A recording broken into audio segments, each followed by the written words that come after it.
মৰিয়নি সমষ্টিৰ যি ৰাজ্যিক পশু চিকিৎসালয় আছে, বৰ্তমান মই সেই ৰাজ্যিক পশু চিকিৎসালয়ত উপস্থিত আছোঁ আৰু মোৰ ভিডিঅ' জাৰ্নেলিষ্টে এটা সমগ্ৰ দৃশ্য দেখুৱাব। আচলতে এই পশু চিকিৎসালয় অসম চৰকাৰৰ ৰাজ্যিক পশু চিকিৎসালয়, পশুপালন ও পশু চিকিৎসা বিভাগ, মৰিয়নি, অসম।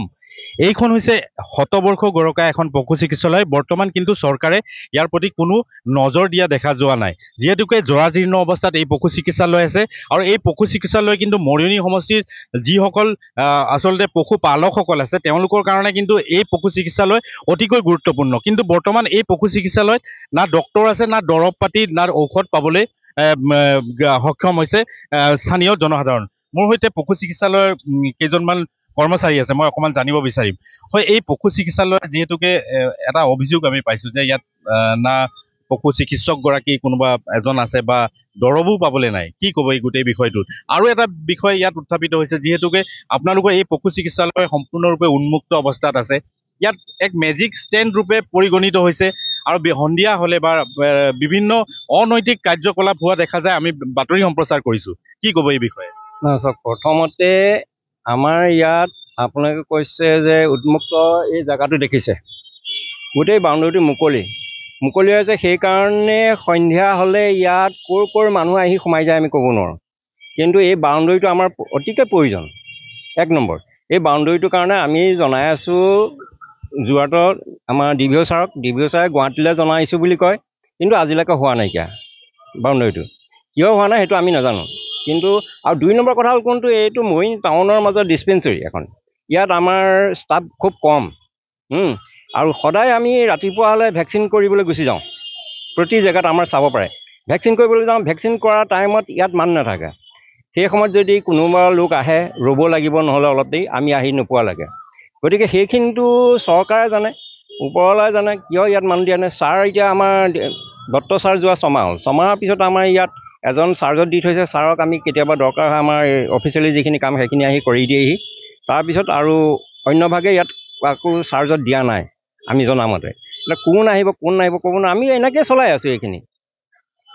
হয়, আৰু অন্য এজন কৰ্মচাৰী আছে, মই অকণমান জানিব বিচাৰিম। যিহেতুকে আপোনালোকৰ ইয়াত যথেষ্ট পশুপালকসকল আহে, তেওঁলোকে আপোনালোকৰ পৰা কি ধৰণৰ সুবিধা পায়? যিহেতুকে আপোনালোকৰ ডক্তৰ এজন নাই, আপোনালোকৰ ঔষধ পাতিৰো অভাৱ বুলি আমি ৰাইজৰ অভিযোগ পাইছোঁ। আপোনালোকে তেখেতসকলক কেনেদৰে আপোনালোকে চিকিৎসা প্ৰদান কৰে? আমি আচলতে অলপমান কেতিয়াবা ডিষ্ট্ৰিক্টৰ পৰা পাওঁ, সেইখিনি যেতিয়ালৈকে থাকে দিওঁ ৰাইজক, সিমানখিনি সহায় কৰোঁ। আৰু নহ'লে আমি যিখিনি পাৰোঁ কিনিবৰ কাৰণে মানে জনাওঁ, লিখি দিওঁ দৰৱ ঔষধ পাতি, সেইখিনি সহায় কৰিছোঁ। আৰু লগতে ভেকচিনখিনি মাৰিছোঁ, যিমান দিছে প্ৰায়। এতিয়া FMD দিছে, গোট পক্স দিছে, PPR দিছে, এইখিনিতো আমি গৈ প্ৰায় মাৰিছোঁ। সেইটো কথাৰ ক্ষেত্ৰত অন্যত এতিয়া ধৰক আমি ভেকচিন কৰি আহি 11:30, 11 বজাত, তথাপি ইয়ালৈ আহিব লাগে। বেলেগত যেতিয়া VO থাকে তেখেতে চোৱা চিতা কৰে, আমি তেখেতসকল তালৈ নগ'লেও হয় দেৰি হোৱাৰ কাৰণে। কিন্তু আমি আকৌ আহিবই লাগে, কাৰণ মানুহ নাই।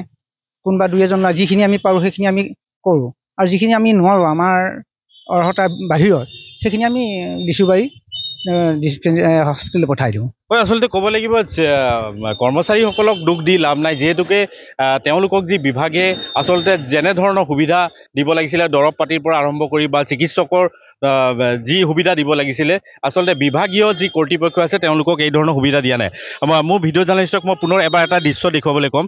যিহেতুকে ইয়াত মেজিক তেনেকৈ ৰৈ আছে পশু চিকিৎসালয়ত, যিহেতু ৰাজ্যিক যিখন চৰকাৰী পশু চিকিৎসালয় আছে মৰিয়নিত, আচলতে ইয়াত মেজিক ষ্টেণ্ড ৰূপে পৰিগণিত হৈছে আৰু বিভিন্ন ধৰণৰ অনৈতিক কাৰ্যকলাপ ইয়াত দেখা গৈছে। যিহেতুকে আমি বাতৰি সম্প্ৰচাৰ কৰিছোঁ, ইয়াত মদ্যপান কৰাৰ পৰা আৰম্ভ কৰি বিভিন্ন ধৰণৰ অনৈতিক কাৰ্যকলাপ কৰা আমি দেখা পাওঁ। মোৰ এতিয়া স্থানীয় এজন ব্যক্তি আছে, মই তেখেতৰ পৰা জানিব বিচাৰিম। যিহেতুকে এই পশু চিকিৎসালয় শতবৰ্ষ গৰকা এখন চিকিৎসালয় আৰু খুবেই গুৰুত্বপূৰ্ণ। যিহেতুকে মৰিয়নি সমষ্টিৰ এই চিকিৎসালয়খনত মৰিয়নি সমষ্টিৰ যথেষ্ট পশুপালকসকল আছে, তেওঁলোকৰ এই চিকিৎসালয়ৰ ওপৰতে ভৰসা। কিন্তু আজি এনেধৰণৰ অৱস্থা, ডক্তৰ নাই, দৰৱ পাতি নাই। আমি আপোনাৰ সন্মুখতে আমি এজনৰ পৰা আমি জানিব পাৰিছিলোঁ যে তেখেতে কৈছে আমি দৰৱ বাহিৰৰ পৰা আনিব লগা হয়, বা বেজী হওক, ভেকচিন হওক, সেইবিলাক কিনিব লগা হয়। কি ক'ব এই গোটেই বিষয়টো? নাই, গোটেই বিষয়টোৰ বিষয়ত চাওক, এইখন আপোনাৰ কোৱা মতে শতবৰ্ষ গৰকা এখন ৰাজ্যিক পশু চিকিৎসালয়। মৰিয়নি ৰাজ্যিক পশু চিকিৎসালয়খনত মানে ইষ্টাব্লিছ কেতিয়া হৈছিলে সেইটো কিন্তু লিখা হোৱা নাই। কিন্তু তথাপিতো মানে ব্ৰিটিছ যুগতে প্ৰতিষ্ঠিত এখন ৰাজ্যিক চিকিৎসালয়। এই চিকিৎসালয়খনৰ অধীনত যিমানখিনি পশুপালক আছে সেই পশুপালকসকলে ইয়াৰ পৰা যিখিনি সা সুবিধা পাব লাগিছিল সেই সা সুবিধাখিনি আজিলৈকে পোৱা নাই। এতিয়া বৰ্তমানতো পোৱা নাই, আগতো পোৱা নাছিলে, এতিয়াও পোৱা নাই।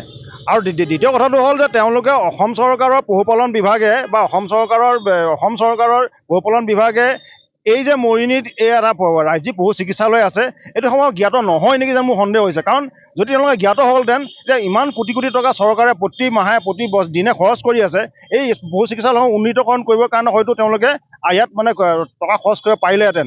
এতিয়া দেখিছে উন্মুক্ত বাউণ্ডৰী এই এলেকাটো, যাৰ কাৰণে ইয়াত অসামাজিক কাৰ্যকলাপ লিপ্ত হয়, বিভিন্ন ধৰণৰ ইয়াত ঘটনা সংঘটিত হয়। সেইদিনাখন মানে মদ্যপান কৰা মানে যুৱকক আমি গাড়ীৰ ভিতৰত মানে ধৰা পেলোৱা হৈছে।